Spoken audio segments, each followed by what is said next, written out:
आप सभी संस्कृत अध्येताओं का हार्दिक अभिनंदन। हम बीए पार्ट द्वितीय संस्कृत साहित्य पेपर प्रथम इसका अध्ययन कर रहे हैं। मैं डॉक्टर वीरेंद्र कुमार जोशी, सह आचार्य संस्कृत, गौरी देवी राजकीय महिला महाविद्यालय अलवर। हमारा जो पाठ्यक्रम है उसमें सुकनासोपदेश का हम अनवरत अध्ययन कर रहे हैं। सुकनासोपदेश यह महाकवि बाणभट्ट विरचित कादम्बरी का एक अंश है। जो कादम्बरी महाकवि की रचना है, महाकवि बाणभट्ट की जो रचना है, तो इसके अंतर्गत तो कादम्बरी का जो पूर्वार्ध है, इसमें राजा तारापीड़ के महामंत्री आचार्य सुकनास के द्वारा राजकुमार चंद्रापीड़ को यौवराज्य अभिषेक की पुण्य वेला पर दिया गया महत्वपूर्ण उपदेश है। जो उपदेश इस सुकनासोपदेश में संकलित है। तो सुकनासोपदेश कादम्बरी का एक प्रकरण विशेष है। सुकनासोपदेश में केवल सुकनास ही एकमात्र पात्र है जो उपदेश देता रहता है।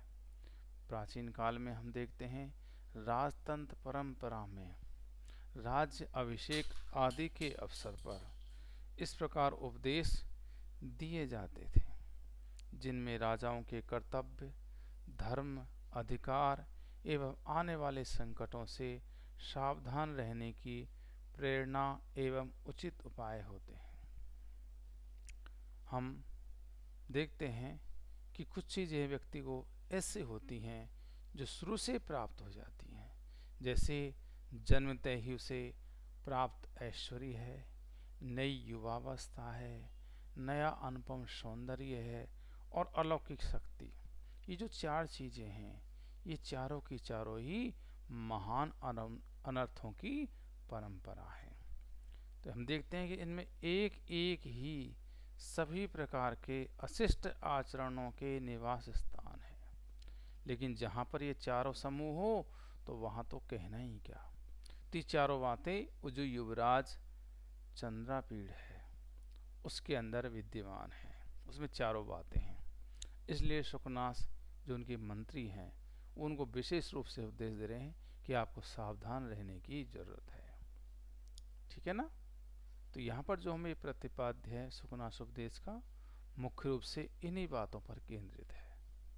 तो देखिए, जैसे युवावस्था में होने वाली मानसिक विकृतियाँ, ठीक है, गुरु उपदेश का महत्व, लक्ष्मी से उत्पन्न अहंकार और फिर उससे आने वाली बुराइयाँ और लक्ष्मी की अस्थिरता, राज्य शासन में धूर्तों, पाखंडियों एवं चाटुकारों के घृणित कार्यों, ठीक है, और उनकी बढ़ती सक्रियता, बढ़ती संख्या, ठीक है, और यौवराज अभिषेक के पश्चात राजा के द्वारा करणीय कार्यों का उपदेश, ये मुख्य रूप से सुकनास के प्रमुख बिंदु हैं, जिनके बारे में विशेष रूप से वो उपदेश दे रहे हैं, समझा रहे हैं, जो केवल राजकुमार के लिए ही हितकारी नहीं है बल्कि हमारे सब के लिए वो कल्याण कारक हैं। ठीक है। तो इसी क्रम में हम आज आगे चलते हैं। तो देखिए, आज जो हम पढ़ रहे हैं गद्यांश, तो यहाँ पर देखिए उस गद्यांश को।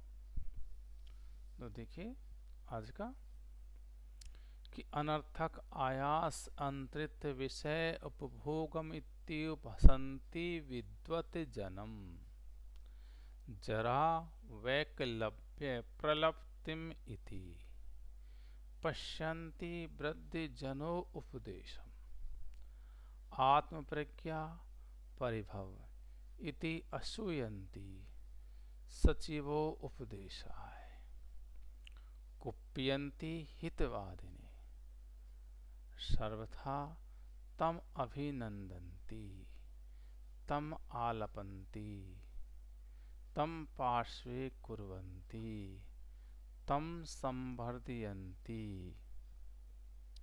ठीक है ना। और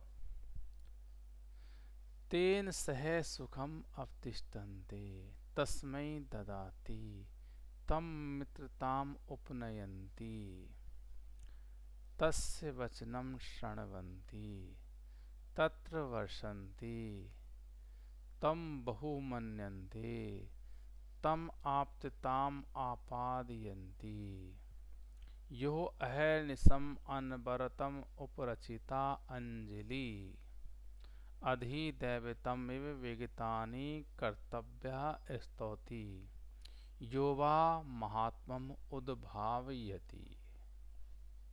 ठीक है, तो ये गद्यांश है, इसका हम आज अध्ययन करेंगे। तो देखिए कि अनर्थक, अनर्थक आयास अंतरित, अनर्थक, अनर्थक निरर्थक, आयास निरर्थक परिश्रम या प्रयास, अंतरित विषय उपभोगम इति।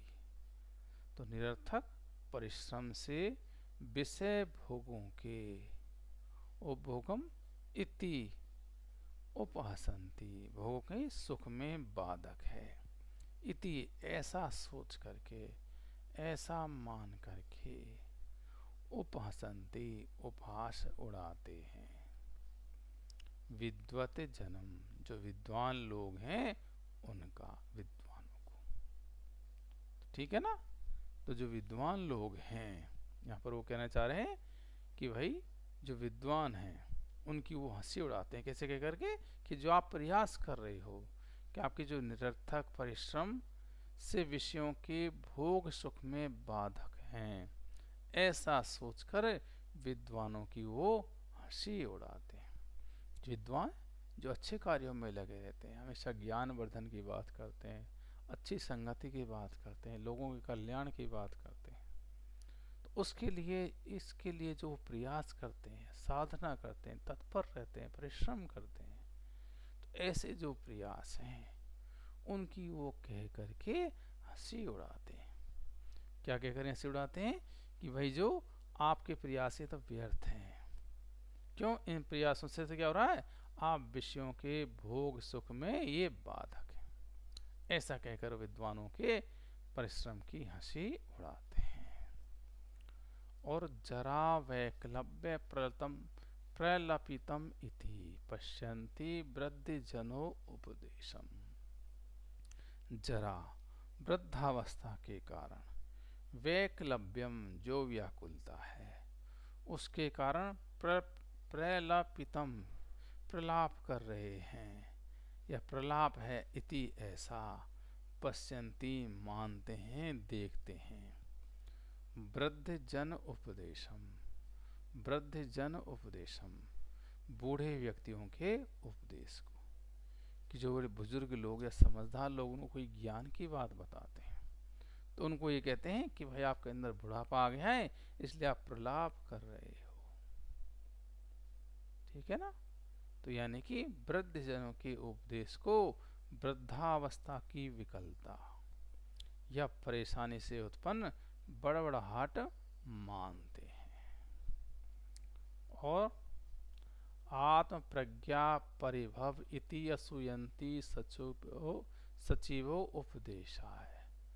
आत्म प्रज्ञा, आत्म स्वयं की प्रज्ञा जो बुद्धि है उसका परिभव अपमान है, ऐसा, इति ऐसा सोच करके असूयन्ति द्वेष करते हैं, सचिवो उपदेशाय, सचिव जो मंत्री हैं उनके उपदेशाय, उपदेश के लिए। ठीक है ना। तो जो मंत्रियों के उपदेश हैं, तो यहाँ पर उसके लिए क्या कहते हैं कि अपनी बुद्धि का अपमान समझकर मंत्रियों के उपदेश से द्वेष करते हैं। अर्थात यदि हम, उनका मानना ये है कि यदि हम मंत्रियों की बात मान लेंगे, इसका मतलब हमारे अंदर बुद्धि नहीं है, तो अपनी बुद्धि का वो अपमान मानते हैं। ऐसा सोचकर सचिवों के उपदेश की वो उपेक्षा कर देते हैं, उनकी तरफ ध्यान नहीं देते, उनसे द्वेष रखते हैं, सचिवों से, मंत्रियों से। उनकी हितकारी परामर्श को वो नहीं मानते। और आगे, कुप्यंती हितवादिने, कुप्यंती क्रोध करते हैं, हितवादिने जो हित की बात बोलने वाला है, जो इनकी हित की बात बताता है उस पर वो क्रोध करने लग जाते हैं। ठीक है ना, तो हित की बात कहने वाले पर वो क्रोध करते हैं।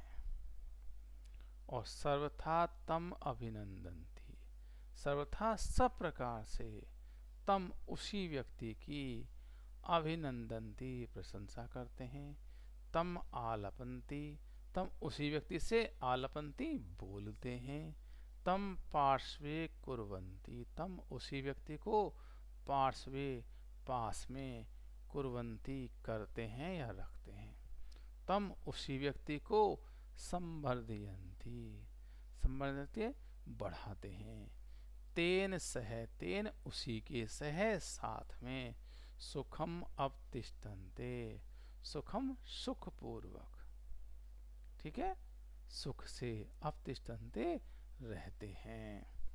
तस्मै ददति तस्मै उसी व्यक्ति को ददति देते हैं, तम मित्रताम उपनयन्ति तम उसी व्यक्ति की मित्रता को, ठीक है ना, दोस्ती को उपनयन्ति ले जाते हैं, प्राप्त होते हैं।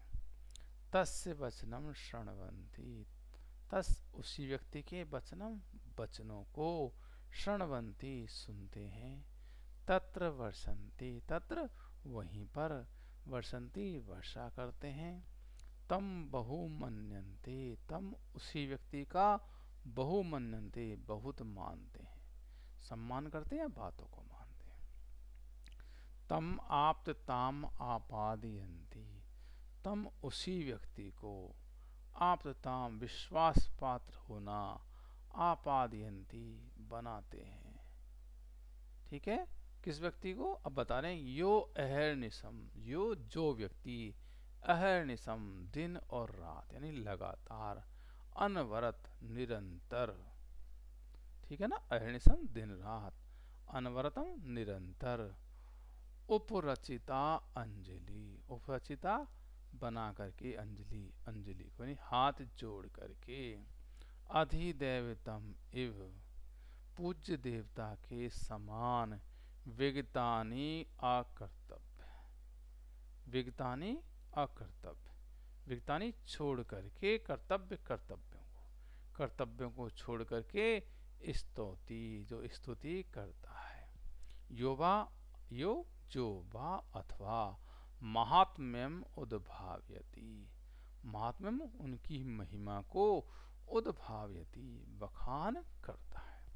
तो यहाँ पर अर्थ देखें तो यहाँ देखें कि जो व्यक्ति लगातार हाथ जोड़ करके और देवता के समान, ठीक है, पूज्य देवता के समान अपने अन्य कर्तव्यों को तो त्याग कर देता है, छोड़ देता है और उन्हीं धूर्त लोगों की उन्हीं राजा लोगों की स्तुति करता है, या फिर जो उनके महात्म्य को महिमा को बखान करता है, तो उसी व्यक्ति के साथ ये सारा सेंटेंस जो वाक्य वहीं जुड़ जाएगा, उसी का वो अभिनंदन करते हैं, उसी से वो आलापयंती बात करते हैं।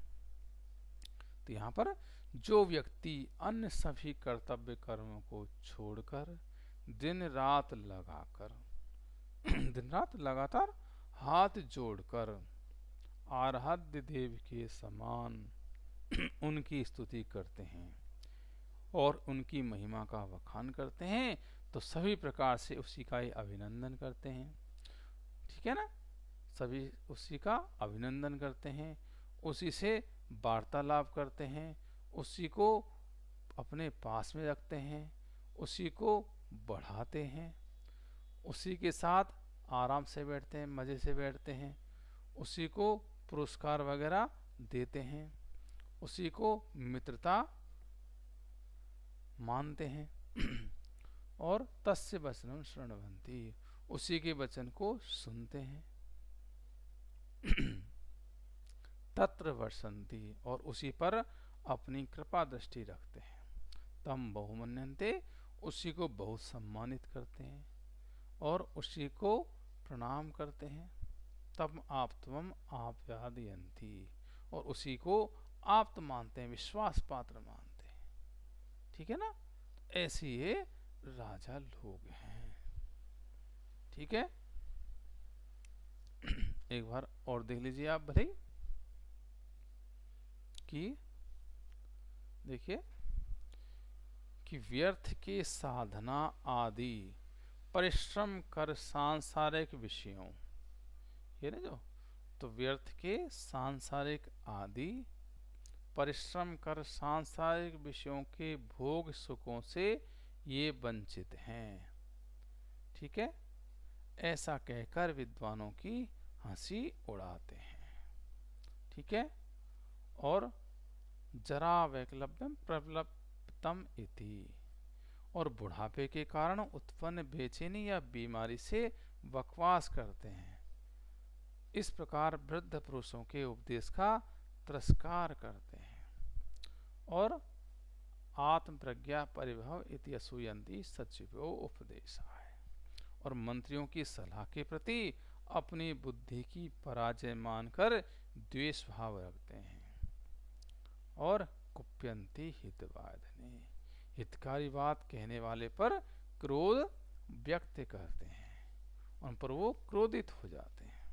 ठीक है ना, तो ऐसे लोग हैं कि विद्वानों की साधना की तो खिल्ली उड़ाते हैं, बूढ़े बूढ़े के उपदेश को बुढ़ापे की बकवास कहकर निंदा करते हैं, मंत्रियों की सलाह से इसलिए द्वेषभाव रखते हैं कि इन्हें मान लेने से हमारी बुद्धि की पराजय हो जाएगी, और इसी प्रकार हित की बात कहने वाले पर क्रुद्ध हो जाते हैं। ठीक है ना, चलो तो आगे देखते हैं अपन।